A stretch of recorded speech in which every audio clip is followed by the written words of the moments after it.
सुप्रभात बच्चों। आज हम लोग हिंदी व्याकरण के अंतर्गत पाठ 5 जिसमें हम लोग लिंग के विषय में अध्ययन करेंगे, क्योंकि हम लोग जानते हैं कि हम लोगों ने जिस भाषा की चर्चा की थी, अध्ययन किया था, उसमें हम लोगों ने व्याकरण को भी पढ़ा था और व्याकरण के जो 3 विभाग बताए गए थे उसी के अंतर्गत वर्ण विचार, शब्द विचार और वाक्य विचार। तो शब्द विचार के अंतर्गत ही ये लिंग जो है यह भी आता है, क्योंकि जितने भी चीज हैं उन सभी को 2 वर्गों में बांटा गया है और प्रत्येक वर्ग के लिए जो है नामकरण जो है वह इस प्रकार से किया गया है कि ऐसे वस्तु या चीज या साधन जिसमें जिसके माध्यम से पुरुष जाति का बोध होता है उसे पुल्लिंग वर्गों में रखा गया है, और ऐसे जो है अन्य जो साधन है या वस्तु है या मनुष्य जो भी चीज है ना, वो जिससे स्त्री जाति का बोध होता है उसे स्त्रीलिंग जाति का ये उसे स्त्रीलिंग के जो वर्ग है उसमें रखा गया है। तो इस पाठ में हम लोग लिंग जो है के विषय में ही अध्ययन करेंगे कि व्याकरण के अनुसार जो है लिंग किसे कहते हैं। तो सबसे पहले तो हम इसको परिभाषा के तौर पर देखें कि परिभाषिक तौर पर लिंग के विषय में क्या कहा गया है। तो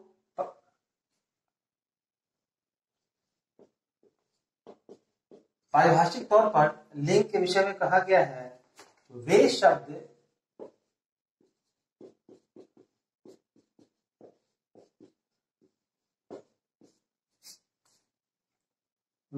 जिनके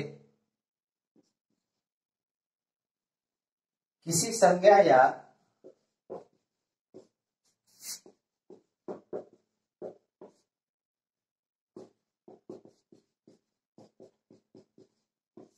सर्वनाम के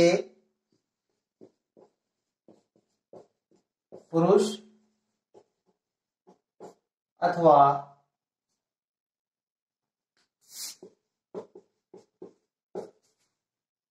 स्त्री जाति का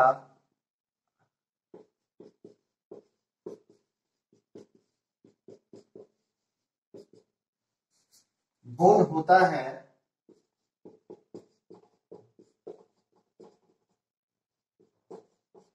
उसे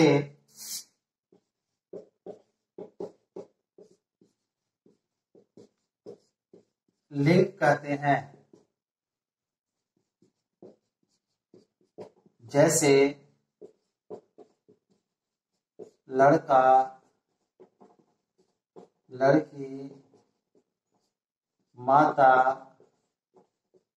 पिता,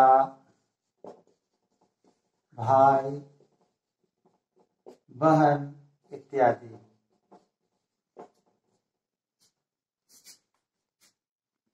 परिभाषा कुछ इस प्रकार से है, वे शब्द जिनके किसी संज्ञा या सर्वनाम के पुरुष अथवा स्त्री जाति का बोध होता है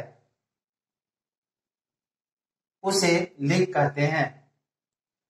जैसे लड़का, लड़की, माता, पिता, भाई, बहन इत्यादि। यानी हम यूं कह सकते हैं कि शब्द का वह रूप जिससे किसी पुरुष या स्त्री जाति का बोध होता है उसे लिंग कहते हैं। और इस प्रकार से लिंग के विषय में हम जानते हैं कि उसे हिंदी व्याकरण के अनुसार जो है लिंग के 2 भेद होते हैं, पुल्लिंग और स्त्रीलिंग। यहाँ हम देखें लड़का, पिता, भाई, ये जो है वह पुल्लिंग के अंतर्गत आता है, और लड़की, माता और बहन वह स्त्रीलिंग के अंतर्गत आता है। इस प्रकार से हम लोग अब इसके भेद को पढ़ेंगे। लिंग के 2 भेद होते हैं।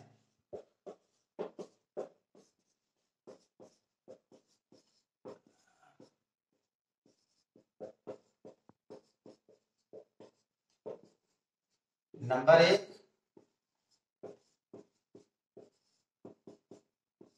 पुल्लिंग, और नंबर 2 स्त्रीलिंग।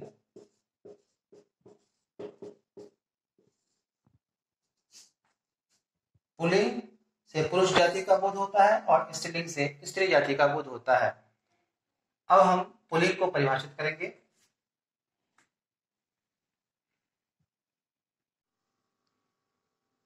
लिंग का पहला भेद पुल्लिंग।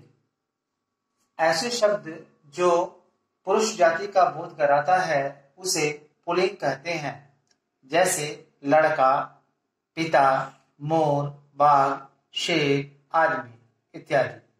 इसके अलावा भी बहुत सारे ऐसे शब्द हैं जो कि पुल्लिंग के अंतर्गत आता है। यानी हम यूं कह सकते हैं कि जो शब्द पुरुष जाति का बोध कराता है उसे पुल्लिंग कहते हैं। और कई उदाहरण हैं, उन उदाहरणों में से कुछ उदाहरण यहाँ पर दिया गया है। लड़का है, पिता, मोर, बाघ, शेर, आदमी इत्यादि। इसी प्रकार से इसका दूसरा भेद है स्त्रीलिंग। लिंग का दूसरा भेद है स्त्रीलिंग। ऐसे शब्द जो स्त्री जाति का बोध कराता है उसे स्त्रीलिंग कहते हैं, जैसे लड़की, माता, बहन, मोरनी, शेरनी इत्यादि। यानी हम कह सकते हैं कि जो शब्द स्त्री जाति का बोध कराता हो उसे स्त्रीलिंग कहा जाता है। और उसके कई उदाहरण हो सकते हैं, जिनमें जैसे कुछ उदाहरण जो है वह इस प्रकार से दिया गया है। लड़की, माता, बहन, मोरनी, शेरनी न इत्यादि कुछ इस प्रकार से दिया गया है। तो इस प्रकार से हम लोगों ने देखा कि लिंग के दो भेद होते हैं, पुल्लिंग और दूसरा स्त्रीलिंग।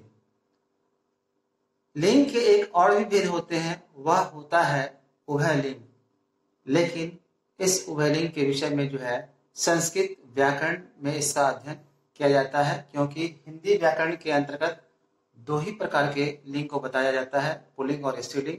जबकि संस्कृत व्याकरण के अंतर्गत जो है लिंग के 3 भेद होते हैं, पुल्लिंग, स्त्रीलिंग और उभयलिंग। यहाँ उभयलिंग की थोड़ी सी चर्चा और जानकारी जरूरी है, वो इसलिए क्योंकि उभयलिंग क्या है। तो ऐसे शब्द जो पुरुष और स्त्री दोनों ही जाति का बोध कराता है उसे उभयलिंग कहा जाता है। जैसे डॉक्टर, डॉक्टर पुरुष के लिए भी प्रयोग किया जाता है और स्त्री के लिए भी ना प्रयोग किया जाता है।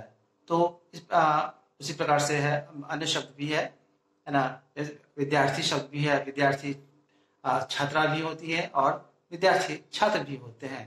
तो इसका विशेष अध्ययन जो है वह संस्कृत व्याकरण में किया जाता है। अब लिंग के संदर्भ में कुछ विशेष नियम इस प्रकार से दिए गए हैं। जैसे कुछ शब्द होते हैं जो सदैव पुल्लिंग होता है, तो कुछ ऐसे भी शब्द होते हैं जो सदैव स्त्रीलिंग रूप में ही होता है।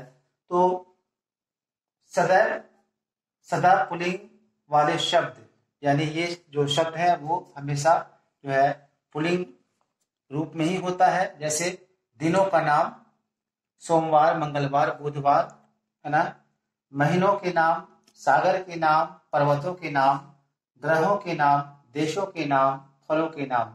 यानी ये जो नाम सब दिया गया है, तो ये सारे के सारे जो है वो पुल्लिंग ही कहलाता है। जैसे हमने कहा कि दिनों के नाम, उसमें सोमवार, मंगलवार, बुधवार, बृहस्पतिवार, शुक्रवार, शनिवार, रविवार, यानी कि सोमवार से लेकर के रविवार तक जितने भी दिनों के नाम हैं वो सभी के सभी पुल्लिंग है। उसी प्रकार से महीनों का जो नाम है उसमें भी जो है सो जनवरी से लेकर के दिसंबर तक, जनवरी, फरवरी, मार्च, अप्रैल, मई, ये सब जो है ना। उसी प्रकार से चैत, बैसाख, ज्येष्ठ, आषाढ़, श्रावण, भादो, है ना। इस प्रकार से ये सब जो है महीनों के नाम है। तो इसके अलावा है आपको सागर के नाम, तो हिंद महासागर और अटलांटिक महासागर, है ना, अरब सागर, ये सब जो सागर के नाम है वे सभी के सभी पुल्लिंग रूप में ही होता है। वैसे उसके अलावा है पर्वतों के नाम, यानी पहाड़ों के नाम भी है, हिमालय, सतपुड़ा, अरावली, विंध्याचल, कैलाश पर्वत वगैरह, ये सब के सब पुल्लिंग वाले ही शब्द होते हैं, यानी कि वे सदैव पुल्लिंग ही होते हैं।